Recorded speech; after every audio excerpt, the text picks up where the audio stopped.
الحمد لأهله والصلاة على أهلها أما بعد. معززو یو ورور پوښتنه کړې ده چې د جمعې دا 2 رکعات لمونځ چې په امام پسې کیږي دا فرض دی که واجب؟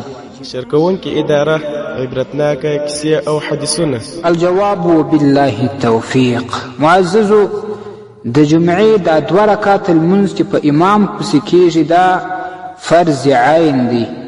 د دې ثبوت په قرآن کریم کې هم شته، په نبوي احادیثو کې هم شته، او د امت په اجماع باندې هم د دې فرضیت ثابت دی. په الدر المختار کې راځي هي فرض عین، د جمعې لمونځ فرض عین دی.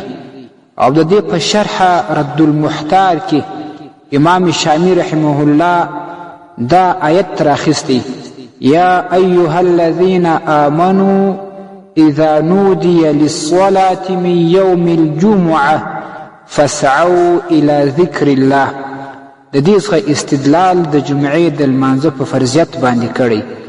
او د رد المحتار پر هامش باندې علامه عادل احمد عبد الموجود حاشیه لیکلې ده. هغه لیکي: وأما الإجماع فقد اجتمعت الأمة من لدن رسولنا صلى الله عليه وسلم إلى وقتنا هذا على فرضيتها من غير نكير. د امت اجماع هم د جمعې د لمانځه په فرضیت باندې شوې ده د محمد مصطفی صلی الله علیه وسلم د زمانې څخه تر نن ورځې پورې. رد المحتار 3 جلد 3 صفحه، او هامش د رد المحتار 3 جلد 4 صفحه. السلام علیکم ورحمت الله. ستاسو د اسلامي پوښتنو جوابونکی مفتي حکیم الله صابر الحنفي صاحب.